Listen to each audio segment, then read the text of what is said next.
Welcome to the April 22nd, 2014 school committee meeting. We're going to start off the meeting with, well, at first I need to tell you that this meeting is being recorded by Easthampton Public Access Cable, and the school committee would like to thank and recognize Tim Riley for taping tonight's production.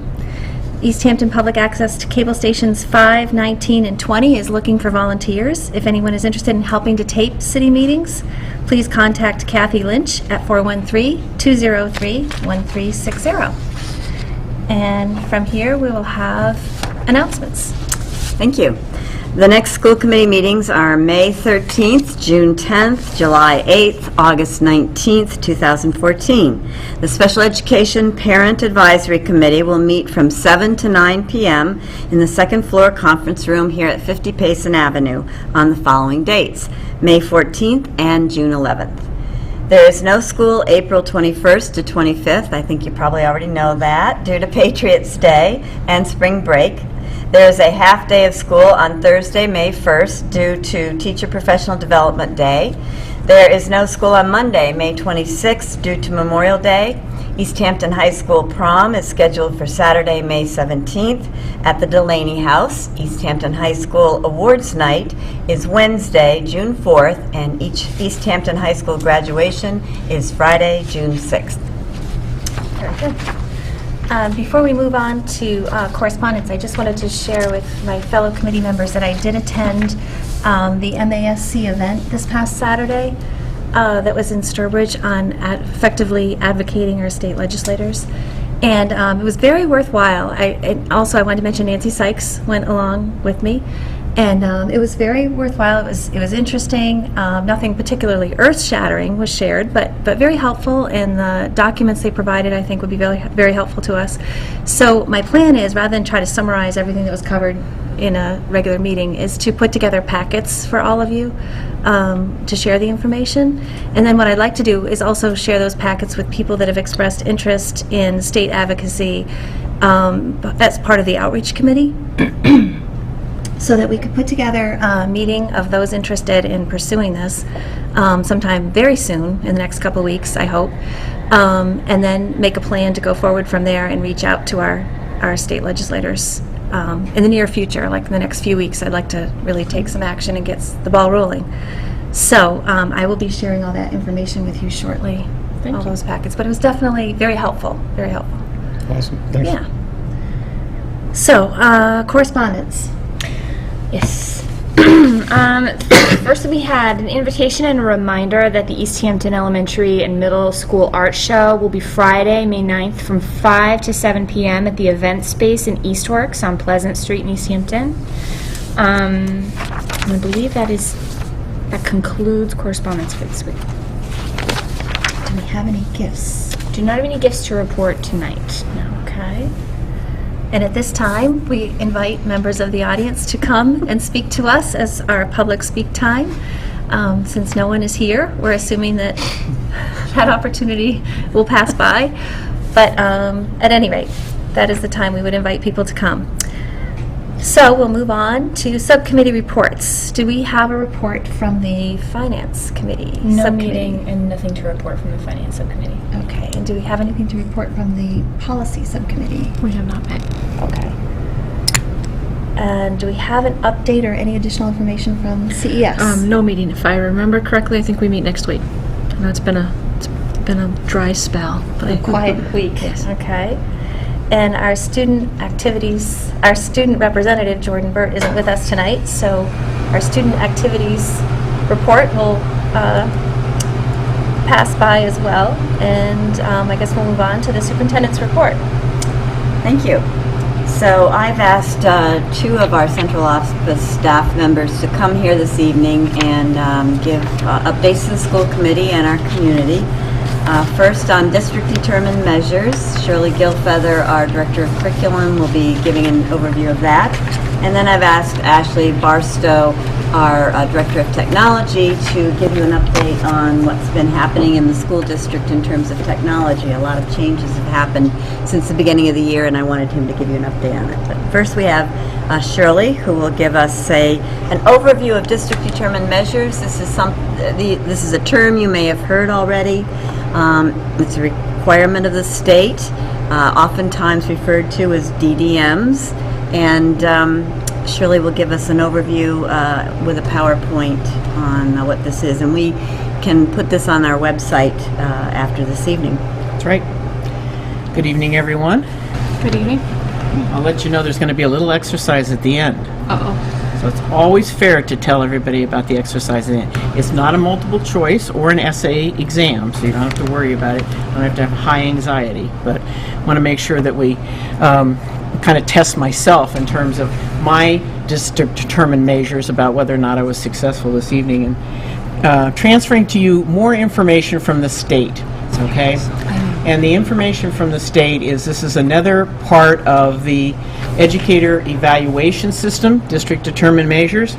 And I'm going to take you through some slides to give you some background information. You have a copy of the slides for yourselves to make some notes. And as the superintendent said, we will go ahead and post these as well. So, the Educator evaluation framework, basically beginning in 15-16. Now notice that it's not next year, it's not 14-15, but 15-16, 2 years from now. Educators will earn 2 ratings as a part of their education evaluation system. One will be their summative performance rating, which they have been receiving since we began implementation of the Educator evaluation system. And they, in that particular rating, they get either exemplary, proficient, needs improvement, or unsatisfactory. But in 2 years from now, they will begin getting a second rating, and that second rating will be the student impact rating, impact on student learning, and they will receive a rating of either high, moderate, or low. The student impact rating regulations for each educator, the regulations tell us that there need to be at least 2 measures. And this is a part of the regulations. They're cited there for you, for those of you who want to rush right home and put that into your Google and do further research. But basically what it says is that in terms of these 2 measures, one measure could be a statewide growth measure. And what we mean by that, I'm sure all of you remember some of these acronyms because we've had so many great acronyms in the past. SGP, okay, the Student Growth Percentile, is a part of the MCAS. That was one of the things we discussed when we went over MCAS scoring. And if MCAS is providing an SGP, the teachers teaching in those grade levels that have that must use as one of their measures, remember they have to have at least 2, as one of their measures they have to use the MCAS. And that is applicable to grade 4. It's not applicable to grade 3 because grade 3 doesn't have the SGP because SGP is computed on 2 years, and I see heads shaking up and down, so that tells me that there's great retention from our last presentation on that. Grade 4, 5, 6, 7, and 8 in areas such as math and ELA would have an SGP. Science, even though it is tested in some of those grades, is not tested every year and therefore does not have an SGP. Grade 10 does not have an SGP that we can use for this purpose because there is no 9th grade MCAS, so there wouldn't be the 2 consecutive years. So one measure can be and has to be for certain grades, MCAS and the SGP. But for most of the teachers in the district, it's going to be one of their measures, or possibly both of their measures, will be a district determined measure. And that's of student learning, and it's comparable across grade or subject district-wide. What that means basically is if we are deciding on a particular measure for a grade, everyone that teaches that grade and subject would use the same measure. So for example, in grade 3 for English Language Arts, the measure that we are using is BAS, which is the Benchmark Assessment System. So all teachers in grade 3, because they all teach ELA, will use that same measure. Another example would be... Shirley, you might want to say what the benchmark assessment system Sure. is. The benchmark assessment system is a reading assessment that is done individually, one-on-one with students. They have been using this historically for a number of years. Nancy can probably talk more about that, but that system is done, that assessment is done at the beginning of the year, middle of the year for many of the students, and then again at the end of the year. And so it helps us to keep track of students' overall reading, and that includes comprehension as well as included in the benchmark assessment. Who Administers? Thank you very much. Who what? Bonnie. Bonnie says, who administers the benchmark assessment? The teachers, classroom Classroom teachers teachers. themselves. Yes, one-on-one with the students. And in the case of Title I teachers that are working with certain students that we know historically have been reading low, they will come in and help with doing the benchmark assessment system for that group as well. So in grade 7, for example, at the middle school, in science, the 7th grade science teachers got together as a group and developed a benchmark, a district determined measure for 7th grade science, okay? Because they knew all of them had to share in using the same assessment. So whatever the subject area is, whatever the grade, everyone teaching that subject at that grade must use the same assessment. Okay, and that's what they mean when they say that it's across grade or subject district wide. The third option is for educators whose primary role is not a classroom teacher. So for example, district determined measures are also applicable to administrators. So administrators may not have direct classroom responsibilities, but there are things that certainly as administrators we do that impact student learning. In addition to that, guidance counselors who have their certification through the state are also bound to this. Let's see, guidance counselors, adjustment counselors, School nurse. school nurse, thank you, would be another one. So there's a variety of folks that don't have direct classroom or student contact, but they need to also do district determined measures, again, because they are licensed by the state, and that means that they are therefore evaluated as part of the education evaluation system. And anyone evaluated by the system must have 2 measures, at least 2 measures, and I haven't found too many teachers yet that have volunteered for a third. Most of them are happy to stick with the requirement of the 2 measures. So let's take a look a little closer and see. Evaluators must assign a rating based on trends as well as patterns. And what they mean by trends as well as patterns is they're saying that when they look at district determined measures, they want to make sure that they're looking at a period of 2 years. You know, in case there's just one anomaly, one particular year that's an anomaly, they want them to be able to have a trend of 2 years. So these district determined measures are a compilation of 2 years of data. At the same time, they want to have a pattern, so they want teachers to be able to have 2 measures. So every teacher has 2 measures that they will be looking at over a period of 2 years.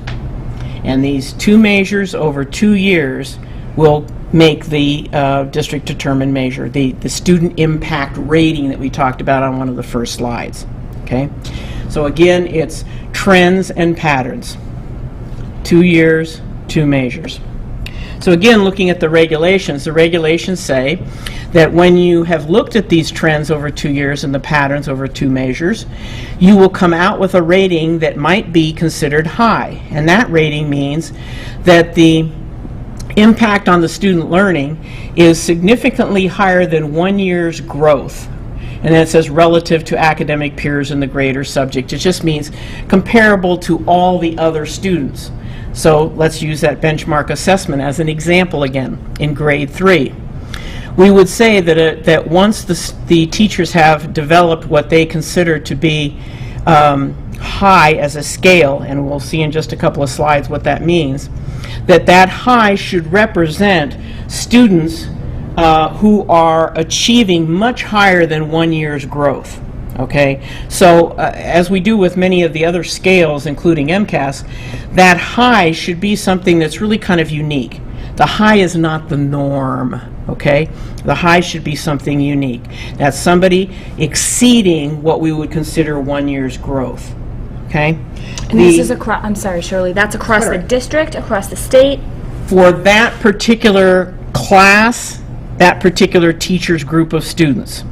Okay? And in the case of, again, the BAS, the third grade teachers will have sat down and said, we're going to define what we consider high, what we consider moderate, and what we consider low. And now we have a scale upon which we will be looking at each student and therefore overall the teacher. And again, I think it'll make a little bit more sense as we go through, but keep asking if I don't. The moderate is going to basically be your norm. That's kind of like your proficiency, okay? And the moderate is going to be about what you would expect in the normal 1 year's growth, or if a teacher's district determined measure or that group's district determined measure is only measuring a chunk of learning in the year, maybe it's measuring half a year's learning. Okay, they've decided to do a pre and a post, but maybe it's September and February. Then they should be looking at what kind of growth would they normally expect from September to February. Some people might say, our growth, our district determined measure, is going to measure from September to June. Then what would you normally expect from September to June? So even though here it says, indicates 1 year's growth, it's 1 year's growth or whatever the period of growth you have defined, okay? And again, as we see some examples, that might make more sense. Low, of course, indicates anything that's significantly, and the key word there is significantly, lower than 1 year's student learning growth. And again, relative to the peers and relative to the grade level and subject that you're looking at. So once again, it's looking at the moderate as being the norm, and the high being significantly higher, and the low being significantly lower. So I think you can probably, that's okay, I think you can probably assume that the largest range is going to be moderate. Go ahead. And maybe you're going to get to this, but I want to say, how much time are we going to allow where we're collecting this data to determine what that baseline of moderate is, or are we going to attempt to extrapolate that in the first year? Good question, excellent question. We're actually going to try to determine it in this first year. And that's really, that's been kind of maybe one of the challenges. Yeah. And I think as you go through this, one of the things I hope you notice as we go through this is that a lot of these things, whether it's the park we talked about before or whether it's talking about district determined measures tonight, these things are not simple little things that the teachers have to wrap their heads around. These are somewhat complex things and multi-step activities that they have to go through, all in addition to doing the fine work that they've been hired to do. And so one of the things that they've been asked to do is to determine that scale, and we will be coming to some slides on that. Okay. And many of the teachers have said, I'm just not totally sure about this. I'm not sure. And I'll give you some anecdotes about what they have done to try to determine it the best they can. However, what happens if they set the scale and the scale is all messed up? The state understands that, and they know that this next year or two is going to be an adjustment. So we period. can adjust it as the years go. Absolutely correct. Okay. Yeah. Good. Yeah. Thank you. So, what are these district determined measures? Again, they are a measure of growth. This is probably the most important piece right here. It's a measure of growth, not achievement. Student growth measures or answers the question of where did the students start and where did they end up? And you're seeing how much growth happened in between. That's different than the way we normally look at things in education. So DDMs have to have some kind of a baseline data. You have to have a starting point. You have to have either a pre-assessment or some baseline of beginning, okay, and then measuring the growth at the end. So that's why pre-test, post-test is so common, because I can get a baseline of where they were in the beginning, I can see where they are at the end, and therefore I can tell how much they've grown. But this whole idea, again, of growth as compared to achievement is an important piece for you to understand, because our heads in education have been wrapped around achievement for so long. This is a new way of looking at assessment. So assessment should be administered across all schools in the district where the same grade or subject is taught. This is again just reinforcing that same idea that whatever the subject is and that grade, everyone there uses the same DDM assessment. And DDMs should assess learning as directly, as possible. It should be as close to the real learning. It shouldn't be artificial. And that's one of the things we've tried to say to the teachers. Make this a part. In fact, what we've really said is, I bet you're already doing some really good stuff that we can already use, and just now give it a label of DDM, okay? So we want it to be directly linked to the learning as possible, not artificial. So let's talk about that performance versus growth idea, because again, that's a big change in what we're talking about with this kind of assessment. Most of our current assessments are measures of performance and not growth. We're always asking, well, where are they now? What's their report card grade now? What's their, what was their average, their academic average right now? That's all around current performance. It's not necessarily around growth. Nobody's, in most of the assessments we've done with students, we haven't been saying where did they start and where are they now. So this is, again, a new idea. Growth takes into account the different levels of student achievement. In other words, a student who is a special needs student and who starts very low, but then makes growth, we're going to acknowledge that, even though that growth may have them still be at something that, in terms of achievement or performance, we might call low. So if a student starts out with a 30 and goes to a 60, they've made growth. But they still, at a 60, wouldn't meet certain standards we might have about performance or achievement. So again, I want you to understand that in district-determined measures, it's around growth, not achievement. It's a different way of looking at assessment. Measures of growth provide all students an equal opportunity to demonstrate growth. So again, even those students who are special needs, even those students who have multiple learning difficulties in a variety of ways, have an equal opportunity to make growth. They started someplace, they can make growth. They might make the same amount of growth as somebody who came in knowing an awful lot and made some growth. So everybody has an equal opportunity here. It's an equal opportunity event. So what is growth? Well, growth basically is about improving and learning. That's what we're really talking about, improving and learning. So there's steps in this process, and I wanted to go through these relatively quickly just to show you again the level of work that the teachers have to go through in these kinds of things. I think you need to understand that as a school committee. So the first thing they need to do is they have to begin by developing this DDM. Again, we asked them to take a good look at what they were already doing, because they might be able to utilize a lot of their current assessments in some way. But they were asked to take a look at the core learning objectives. If I'm teaching 7th grade science, what are some of the core, meaning the big, meaning the key, meaning the significant learning objectives for that course? What are the big ideas that I want students to know at the end of 7th grade science? So we asked them to look at that first, with the idea that if we look at where we want students to be, if we look at the learning, the major learning we want them to have, that we can develop the DDM, okay, based upon those objectives. So it's kind of like what we call in education backward planning. It's where do we want to be, and now let's step back and see how do we get there, okay? So the next part of this is to develop a method for collecting baseline data. So the first thing they do is they say, here's what I'm going to measure. I'm going to measure how much students know about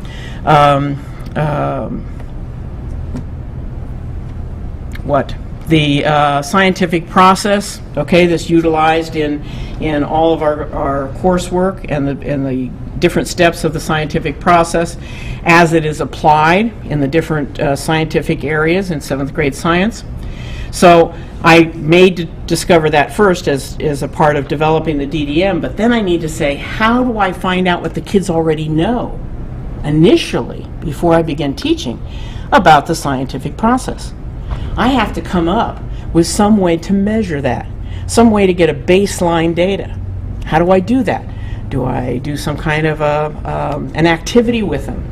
Do I do a pre-test where I ask certain questions of multiple choice nature?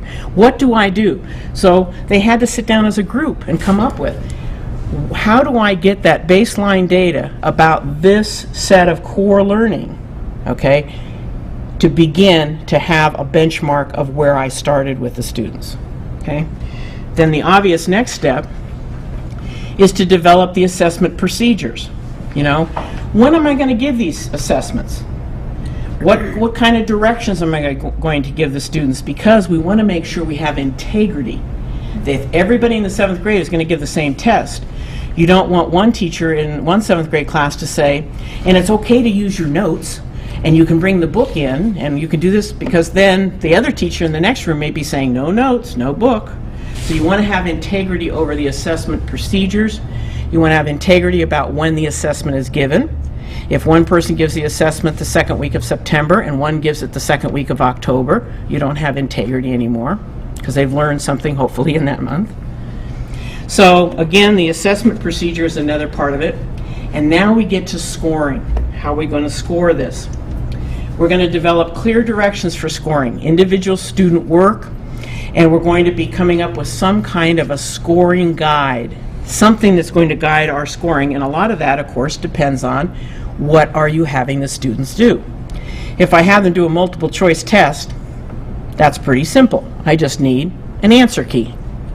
If I'm having them do a writing assignment, like a 10th grade writing assignment, writing in response to text, I have to have a rubric.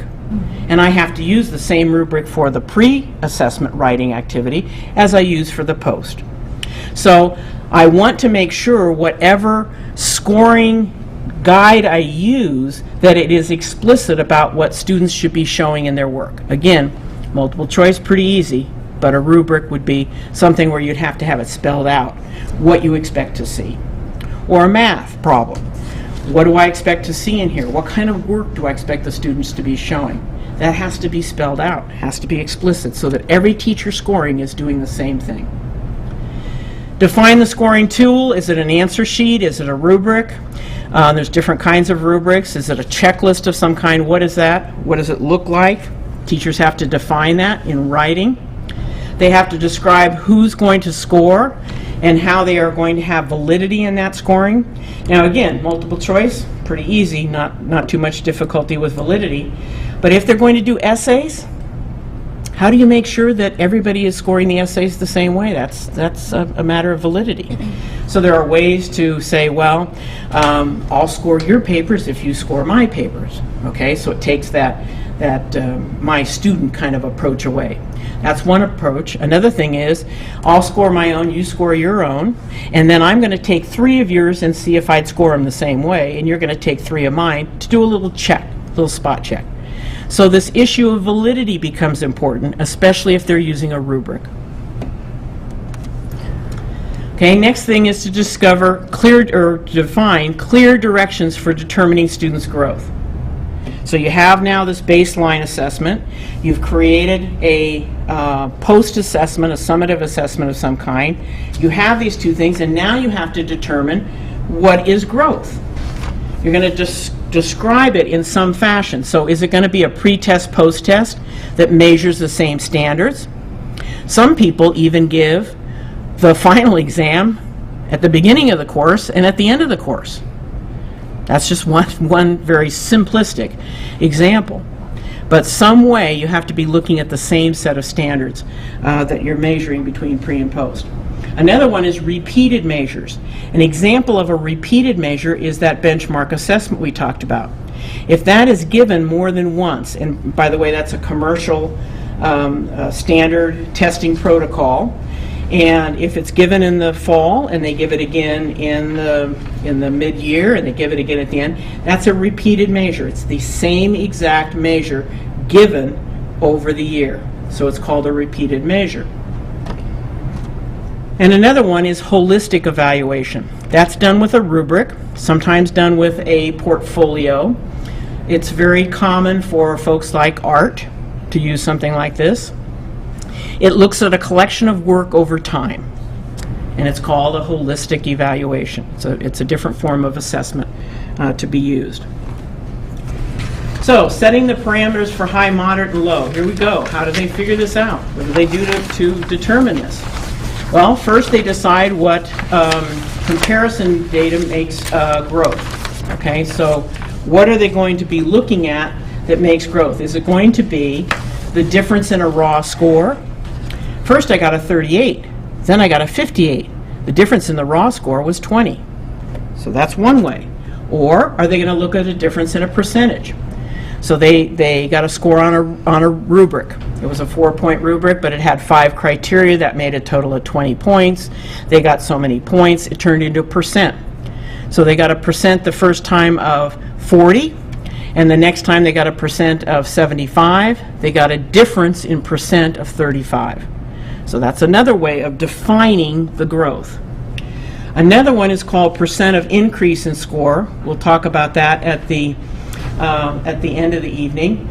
But that is, the folks that have a tendency to want to use this are math folks. They just love doing these kind of things. That's like, you know, I went from 20 to 40. That's a change of 20. Put it over the original amount. That's the amount of change over the original amount. So 20 over 20 equals 1, which is 100%. Math people love that, okay?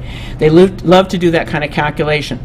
Average teachers go like, I don't know what you're talking about. I'm taking the difference in the percentage scores. And then there are other factors depending on kind of unique different systems of scoring that you might use, but there are others. Those are the most typical I've given you. Then at this point, when you figured it out and you say, okay, I'm going to use the difference in the percentile scores, then I begin to build my moderate range. Always do the moderate first, okay? And then once you've done the moderate range, it's pretty simple. What constitutes the normal growth, of course, in the moderate, and you kind of come up with that range. Again, this first year, it's kind of a guess. And then after that, and again, the moderate, of course, should be the largest range.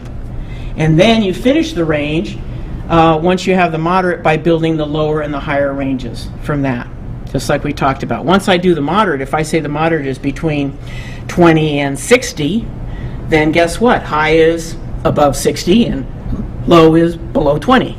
So it's really developing that moderate that's most important. This seems pretty clear-cut, especially for like elementary and middle school levels, but are we going to be required to have district-determined measures for every single course that we offer at the high school level, or is the intention of this to evaluate teachers so it will just be a sampling of the courses they teach? It's up to the teacher to determine with their administrator what particular courses they teach are going to have DDMs. So it doesn't require us to do it in every single course, but if I'm a teacher and I'm teaching Algebra 1 and Geometry, then I'm probably going to have one in Algebra 1 and one in Geometry, okay? But maybe all the other people in the math department pick Geometry and Algebra 2 and Pre-Calc, and nobody picks Statistics, and nobody picks what's the other one that they take?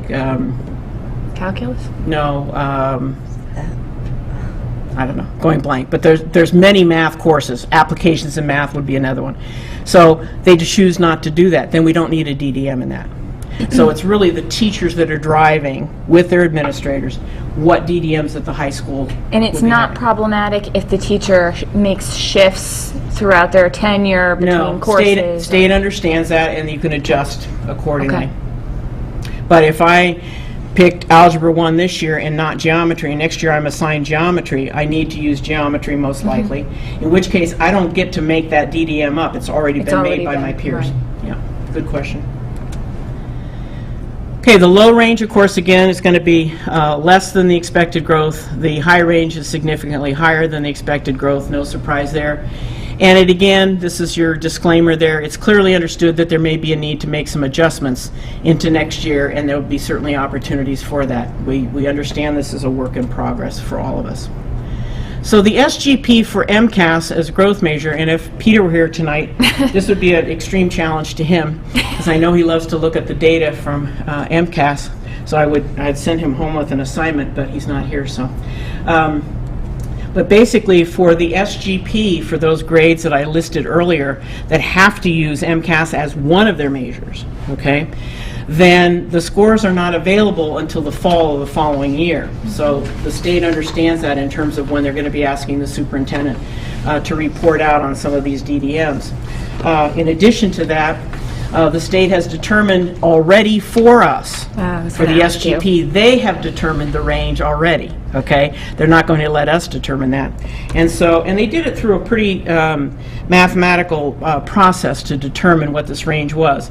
So if the median for a particular class in terms of SGP is lower than 34, then that is going to give a low rating. If it's the median is moderate, anywhere between 35 to 65, and high is 66 and above. This is statewide, or did they tailor this? Statewide. Statewide for SGP on MCAS. Not for all these other ones that are not MCAS oriented. We set them for the other ones that are not MCAS. State set it for MCAS. Okay? So what I would say to Peter is, so Peter, go home and pull out some of those MCAS things and start looking at some of the SGP and see what you think some of those ratings might have come out to be. So there are 2 ratings, again, when we get to year 15, 16, that teachers will be getting. And on the left-hand side, you see here the summative rating. On the bottom part of the table, you see the rating of impact on student learning. You see the different low, moderate, and high. This is one that I show frequently to teachers who are really getting very anxious about this whole DDM and being rated on the impact on student learning. And what I say to them is, if you, most teachers usually get a proficient rating in terms of their summative. There might be a couple of people that might get a needs improvement and a few that would get exemplary. But if you got a low impact on student learning rating, the worst case scenario, the very worst thing that can happen to you is that you will be put, if you follow the line up, is that you'd be put on a 1-year self-directed growth plan. That's the worst that can happen to you. You know, so they all think that they're going to, like be fired and put on, this remediation plan, and all these horrible things are going to happen to them. And I keep saying it's the worst that can happen to you is that. So it's a good chart for them to look at and see how the impact rating and the summative rating come together to work in cohesion with each other. And I also show them that the multiple sources of evidence that inform the summative rating, because some of them say, well, what goes into that summative rating? And I said, well, that's the one you've been doing the last year or so. And that's the one where you're going to have products of practice. That the first one there is the principal going around and observing the classes. Nancy's been doing that with administrators at all the different schools. So it's those kinds of observations. And teachers might supply some evidence along the way at that point too. The second one down is multiple measures of student learning. It's the classroom assessments that the teachers are giving on a regular basis. It's writing prompts that the teachers are using. It's all that evidence that the teachers can provide to their administrators about what they're doing in terms of student learning. And then the bottom one is other evidence, which might include eventually things like student surveys or ratings by teachers on administrators or ratings by parents on teachers. I mean, there's other things, other evidence that can come into play as well. All those things feed in to the overall rubric that we know of as the Education Evaluation System rubric with 4 standards that you've been introduced to a long time ago. And in addition, so you see standard 1, 2, 3, and 4, then at the bottom, those kind of orange things there are the educator practice goal, and or better known as the professional practice goal, and the student learning goal. And those things together, that rating on standard 1, 2, 3, and 4, how you do on your goals, all that data, everything comes together to give you a summative rating of either exemplary, proficient, needs improvement, or unsatisfactory. And how the 2 ratings work together, you see the summative rating there that we just talked about, but now you have the trends and patterns. This is along the bottom, trends and patterns in at least 2 measures over 2 years. That comes together and gives you the rating of impact on student learning, and that comes together to give some kind of a consequence. The consequence may, at the very worst, be a 1-year self-directed growth plan. As long as their summative performance remains proficient or above. No, even needs improvement. Oh, if we go back, even if they had needs improvement and they got low, if you follow it up, oh, I'm sorry, apologize, yes, you're right. Directed growth plan at that point, thank you. And so that's just some sort of moderate intervention from administration or their team? Directed growth plan means that the administrator is directing that growth plan, as opposed to if they're proficient or exemplary, it's a self-directed Right. growth plan. What's the distinction between a directed growth plan and an improvement plan? Shorter time period, for one. The improvement plan can be as short as 30 days, and it can be longer than that, but it's intended to see if there can be some quick turnaround. And if not, then there are measures that the district can take. Okay, thank you. Okay, so the final step, using the class roster. Teacher gets all finished, they've got their scale, they've given the students the test, they've gone down on their class roster, and they've listed right on the class roster whether this student got high growth, moderate growth, or low growth based upon the scale that they developed. Remember, they had a low, moderate, and high scale, a little table. So they look at, little Shirley and little Nancy and, little Deb, and they put everybody, and they give an H, an M, and L for everybody on their roster, okay? This is at the end of the year this happens, obviously, or after they finish their summative assessment.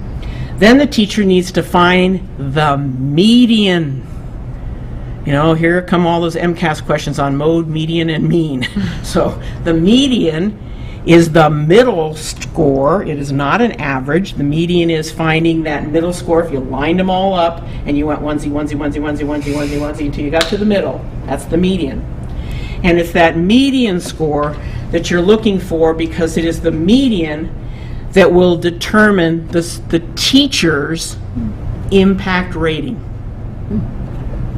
So they rank each of their students as having made high, moderate, or low growth.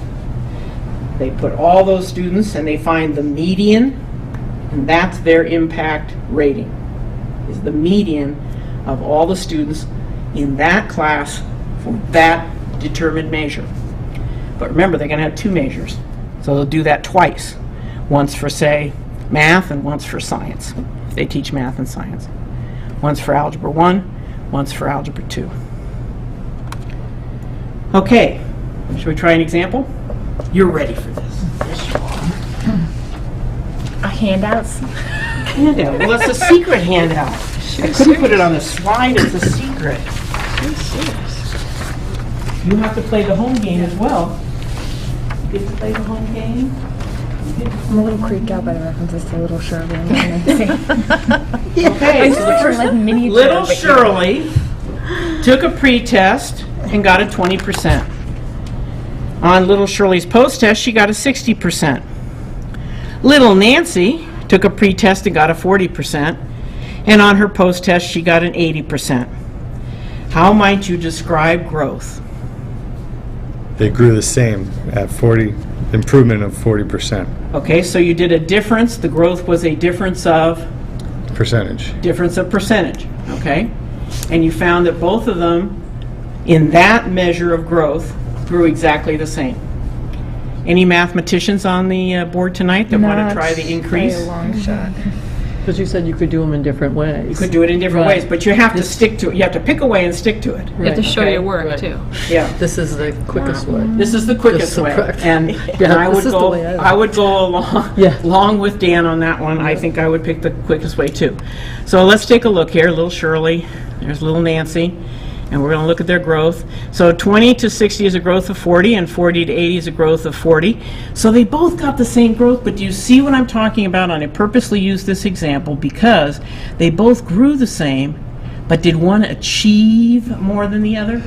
Yes. And I wanted to use that as an emphasis again on these. Go Well, Nancy. come on. She did that in Am I time. stupid? Yes, she did. Obviously, the superintendent has to achieve more than me. I have a lot of respect for my director of curriculum. Yes, yes, as she does for And you. you. And just so that you can have this as well. If you are one of the mathy folks, you would say 20 to 60 is a change of 40 over the original amount of 20, and 40 over 20 is a 200% increase. That is the mathematician way of doing little Shirley, you know, because little Shirley has a little ego too. So little Nancy went from 40 to 80, which is a change of 40 over the original of 40, and she made 100%. But, you know, if I play tricky math here, I can come out a little bit better, and I just got that Nancy look on that one. So let's look at the second example that's there for you. Growth scores for a class. This time I've given you a small class, and I've given you the scores of growth. And using the growth scale that's there, anything less than 20 is considered low. Anything 20 to 29 is moderate, and anything high would be above 29. So can you tell me what the student impact rating is for this teacher? 23, moderate. I didn't get the last one. I skipped right over that first one, I'll be honest. But is that the median, is this the example where you have to take the The third? median? Yeah. Is this the median one for 30? Yeah. So what would be the first step you'd want to do? You have all these scores. The first thing you have to do is identify each student as being what? You know, High, rank 'em. low, moderate. High, low, or moderate, exactly. So underneath each number, you can tell whether they're high, low, or moderate. Yeah. And then you're going to be looking for the median of that, and I'll help you since it's late in the hour on a vacation day.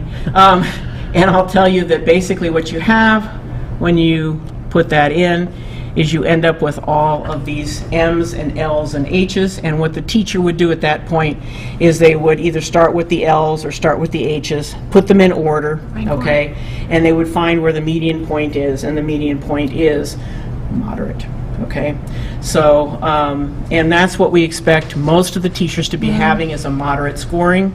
There would be some slight examples but of something being less than that, but in most cases it will be probably moderate. Yeah. So if they have, just to clarify, they have two district measures. Yes. If one is low and one is moderate, what do they do? It's up to the principal then to make the determination based upon what those two measures were and how close was the moderate, you know, to Right. low or high. So it's determined by the administrator. I just have one quick Sure, you question. bet. When you're using the mathematic percentage Yes. rates, so you end up with one is a 200% increase and one is a 100% increase, whereas the formula that we use, they were the same. So as long as you're using the same thing over and over Yeah, again. it all comes out in the wash, yeah. But basically, in terms of the percent increase formula, the kind of mathematical approach, what they're really saying in a way there is that it's kind of making a determination that going from something very low and making some growth is when you start with something that low as the original amount, okay, then that growth, that increase is greater because they had to start from such a low point. Whereas on the second one, they started a little bit higher, so even though they made growth, it wasn't, in the determination mathematically, that increase was not as difficult because they didn't start as low. Most of the teachers found when I worked with them in workshops on many PD days to put all this together and to do these steps. Now, there were many steps in this process tonight that we went through.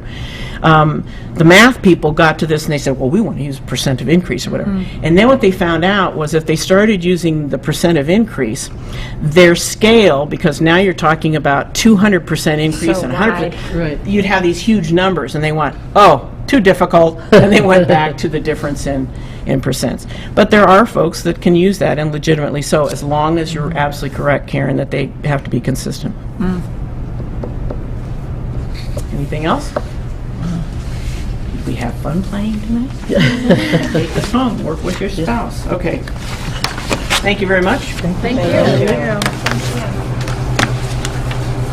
As always, Shirley's done a very thorough presentation and helped us understand a complex issue in education these days, so Masterful communicator. much Can we just find one more thing for her to report on We this year? certainly Just can. dig, She's got scrounge at least something two up. more. Oh, good. Oh, I think we have a few things that we All right, can good. certainly report Good. on. We certainly I want do. fair warning when it's the last, when it's All the right. finale. Okay, I'm going to ask Ashley Barstow, my Director of Technology, to come up, and he's going to give us an overview, an update. He doesn't have a fancy PowerPoint, but he's going to speak about the things that are going on in the district, the many kinds of things that he's accomplished since he came on board. Also something I would guess about our work with the city, which has been new for us. So, Ashley. I'm happy to report that we've made a lot of progress this year, more than I thought when I first started, more than I actually had thought I would be able to do in the year. And we're not even done yet, so I'm happy about that. Fiber optic network that the town's been putting in for us, we've got 5 out of the 6 buildings ready for termination, and so we expect to be online with those by the end of the month. And that results in an $18,000 a year savings for us every year. So that's a huge Thank you, Ashley. benefit, and we definitely appreciate the town working with that. And that's going really well. We've also switched over about 80% of people to the new email system, and so we plan to be done with that by the end of the year. We've also somehow managed to replace the wireless infrastructure in every building, so that right now Whitebrook is only got 3 locations left to finish, and we will be done. So all the buildings will have a modern infrastructure for the computers, and we're really happy about that, and we're not even sure how we did that yet. But we're happy to do that. We've also found between some grant funding and reduced pricing, we're able to get, and we have coming right now, 100 machines for the elementary schools to replace their 8 to 10-year-old laptops, and approximately 50 for the middle school. So we're making a lot of progress on replacing the old machines that haven't been touched in almost a decade, some of them. So I think we've come a really long way. I certainly didn't think that we'd be able to do all that. And finally, we're starting to address our printing issues, and we're standardizing our printers on printer models that reduce costs, and that goes from an average printer might take about 2 to 3 cents per page to print, and we're replacing those with ones that are about 0.3 to 0.5 cents a page to print. And so we've been starting to do that too, so hopefully that will help reduce our costs for operations next year.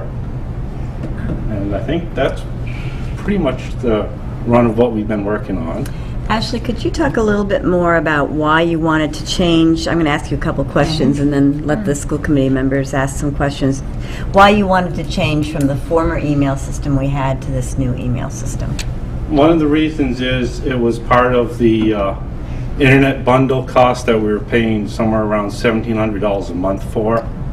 So by going to our own system that we're housing and managing, it has a net cost of just a little bit of my time, which is maybe, at this point, we're talking, I think, less than half an hour a week that I spend on it. So for that little bit of time, it saves us with that in the negotiation of the new internet contract. And that allows us to do, as you heard, more with our money. So we were, maybe this is not the appropriate word, but outsourcing that? Yes, and then we were. You are able to do it in-house We're now. able to do that in-house now. Our email system and our new website. That's correct. Website design. Because Yep. you were able to design a website for us, which Yes. saved us also The website's an additional $16,000 savings that we should have starting July a year. So by moving that in-house, that's helped a lot too. And then my other question is about the wireless replacement, because you and I have had a number of conversations about that and the advantages of this new wireless system. Let's talk about Whitebrook as an example.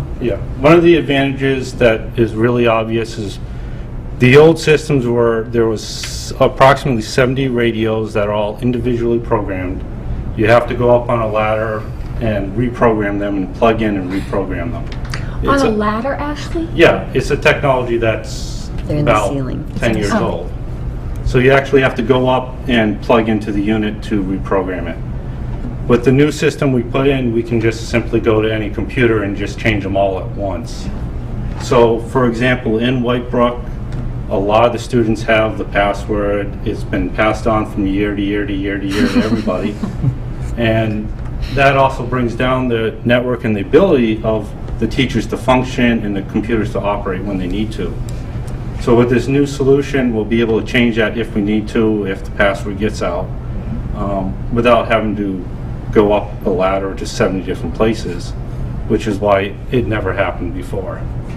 And can you talk a little bit more about when students have access to that password, what it means, and how this is really going to improve the situation for us at Whitebrook? Well, it will allow us to at least, it'll keep off the number of units that aren't school computers, so everybody knows now students all have, pretty much every student has a phone or tablet, and they're online all day long doing things, a lot of times distracted from what they should be doing. But one of the big things that happens is it's like too many people using the kitchen sink. It'll fill up and back up.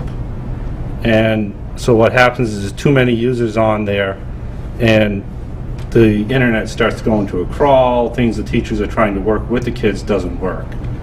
So by restricting that to just school computers in appropriate use, we can keep that bandwidth at a minimum without increasing cost to cover, let's say, 700 devices when we should only have 200 that we have to worry about.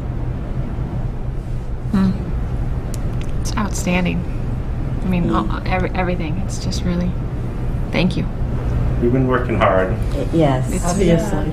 Really, that's amazing. Done a Very lot impressive. of good changes to the district and some very nice savings. And it's been particularly nice that Ashley and Barry from the city have been able to work together and really make everything better for all of us. So. Yes, the collaboration with the city's been great this year, and we're very happy about that. And it'll be good for both of you to have a backup when either one of you are not available. Yes, and we were just actually talking about that today. Good for Mary That's to great. take vacation. Ashley, I have a question for you. You mentioned 100 new machines to replace old laptops. Yes.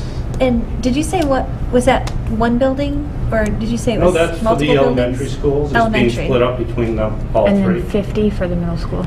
And 50 for the middle school. Yep. And then what type of machines did you buy for the, are they, Some are, it's a mix. Some are laptops, some are desktops, some are what's called a thin client, which is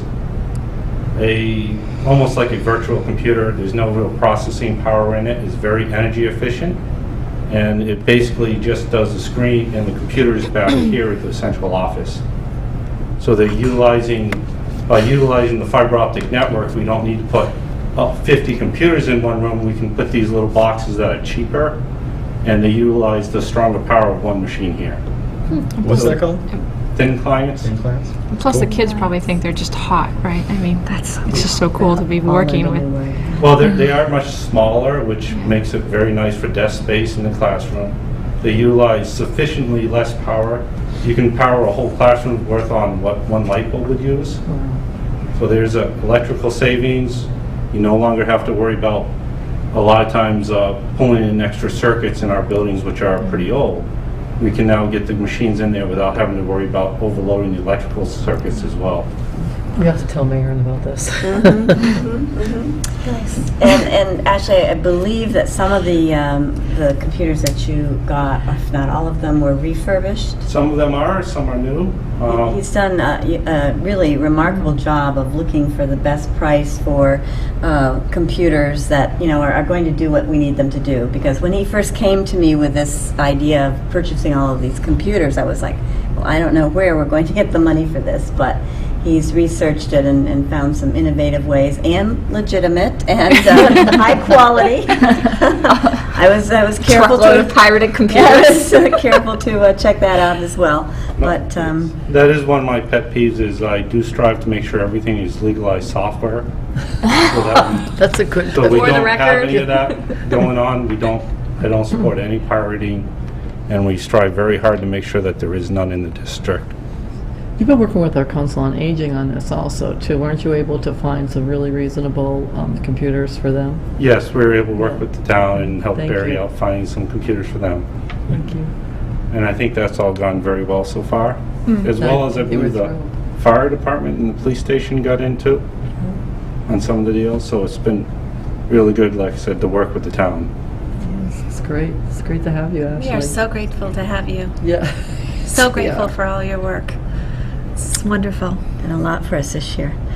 Thank you. Any other questions for Ashley? So I'll have Ashley continue to come in from time to time to update you on, all the things that are going on behind the scenes, because I don't think we always hear about all of these cost savings initiatives that are being put into place and making the educational experience for our students so much better than it We're trying to make it modern, and that's one of the things is by the end of this year, hopefully the computers in the classrooms now, especially at the elementary schools, will all be able to run all the modern software instead of things that are 10 years old.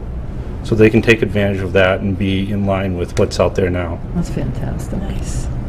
It's been a win-win for us. Has been. It's been a great collaboration. Thank you, Ashley. You're welcome. Thank you. Thank you. And the last item on my report this evening is I wanted to share with you, you do have a letter in your packet from Smith Vocational, that there's been a sizable increase in tuition for our students to attend Smith Vocational, a little over $2,000 increase in tuition over last year's tuition. Last year's tuition was $16,200 per student, and this year's is $18,270 per student. Now, some of this tuition is reimbursed by the state. The reimbursement comes to the city.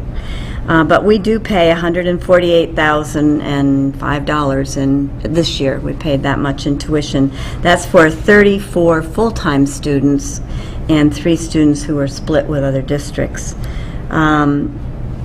A number of superintendents have been in touch with me. Some of the other districts have talked about having school committees write a letter to the school board at Smith Vocational, or superintendents write a letter. However, you may have noticed the article in the paper, I believe it might have been last week. So what Smith Vocational is doing now is charging the amount of tuition that the state allows them to charge. They've been charging less than that, and their school board has approved this increase in tuition. So there may still be some desire among superintendents and school committees to just write a letter of concern to Smith Vocational about this very dramatic increase in tuition, which was unanticipated. And I can update you on that as I get more information. Any questions? Seems like it would be a good idea to have a letter sent just to, on record, that we're concerned about the increase and that it is certainly difficult for us to handle increases in tuition like that, just so that we have that on record with them.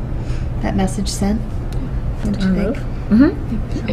If you think that would be appropriate, I would certainly support And that. and would you want to join in with other districts who might want to do that, a joint letter, if there's interest in that, or? Sure. What's that process? What stage is that in? Who have you been talking to? What? I've been talking to a number of neighboring districts about it. I'd prefer not to name them at this point because I don't know whether they're actually going to want to do this or not. So, I mean, that's a very individual decision by district. But I did mention that I would be talking to my school committee members to see what their interest was in What's doing the this. typical annual increase, Nancy? It's been, off the top of my head, I can't tell you, but I think it would be less than $1,000. That's what we thought from last year. Yeah. You said it was 148.5 is what we paid last year, or what we? What we'll pay for this 16.2. year's this year. tuitions. No, that's right. the total. He's talking about the Does it total. usually go up every year? It has gone up every year, but by much smaller increments. So this was a big jump. In a year that's difficult for all school districts. So, as I'm sure it was difficult for Smith Vocational, and hence they wanted the increase in tuition. But yeah, that's kind of what I know about it at this point. I tend to, at least at a first glance, feel like there's power in numbers, so doing our own letter feels to me like you could always join in support of a more area, regional-wide kind of letter down the road also, but I think getting a letter out there, just speaking for us, is volumes. That's Is there any way we could urge them to reconsider to have this be stepped over a period of 2 or 3 years if they require this increase? Is there any way to ask them if they could reconsider to soften the blow somewhat?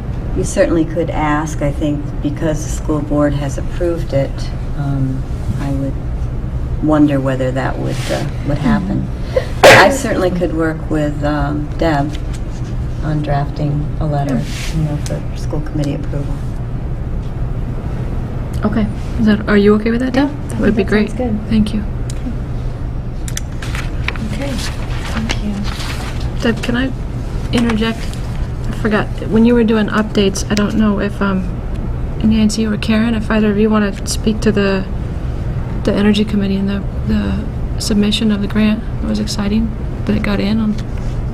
Yes, he made the deadline. Yeah. It was very good. And actually, I think the day before. The day before. So he was very excited about getting that done. And Shirley worked very hard along with Maren to get that I accomplished. just worked hard trying to understand everything that Maren worked really hard writing. Right. Yeah. I couldn't see you, Shirley. I didn't know if you were still here. Yeah. Maybe you were back in your office. Their I see now technical you're lingo behind the is, podium. I sat through my first meeting this past week, and the tech lingo in there is way up there. Maren did by far all of the major work on that. I think I did one little paragraph or something, but it was mainly doing some proofreading and stuff like that. But he really is the champion of this endeavor. Well, if I understood them, he's expecting and anticipating a response mid to end of June, which Right. is Is there any exciting. indication of how strong a chance or what the competition is or anything like that, or do we not know? I got the impression that his experience with these types of grants is that he felt pretty confident about this, and especially, the city, I don't remember what the numbers were, I don't remember numbers very well in my head. But the city put in like 6,000, Right, something like that. exactly.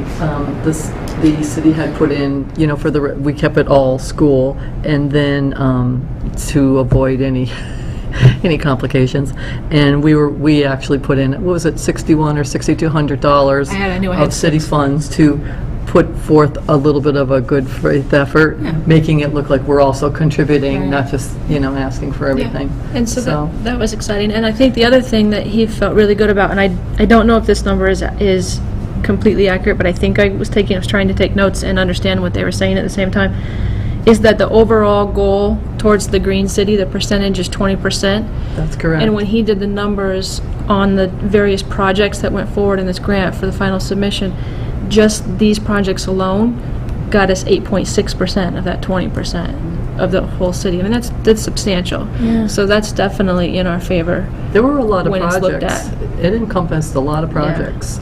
So that's very exciting.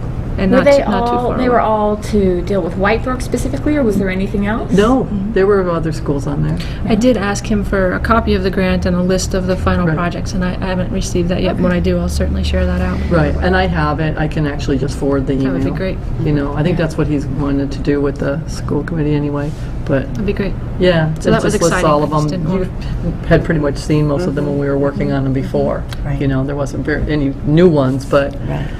it was a matter of just fitting them in under that amount. Yeah, it'd probably be nice to have a school committee presentation on that, Wendy. Maybe you could do that, when we just talk about it. I'll call Maren and ask her. And Maren. Actually, I'm Yeah. sure Maren would love to come back. No, so I wanted to thank you for letting me take us off. I just wanted to publicly and on TV say thank you to Shirley and Maren for, that was a very tight time crunch in the midst of a lot of other projects, Shirley, that I know you're working on and that I'm sure Maren's working on, and That's it's right. exciting. It is exciting, and it's a great group, and they're working on, this is just one thing that we've been working on with the energy group. So there's a lot of other things, and I don't know if Wendy told you, but Wendy will be appointed as a member to A the... voting member, thanks to Yes. Mayor Karen. Instead of just a liaison, she has decided to become a member. And, we do need members, so anybody interested in the Energy Advisory Committee, please let us know. So I'll be sending that forward to the City Council at the next meeting, Wendy. I'm gonna learn. Excellent.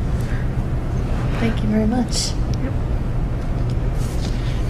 Okay, that brings us to matters for action, the minutes. Okay, motion to approve the minutes of the training session on April 8th, 2014.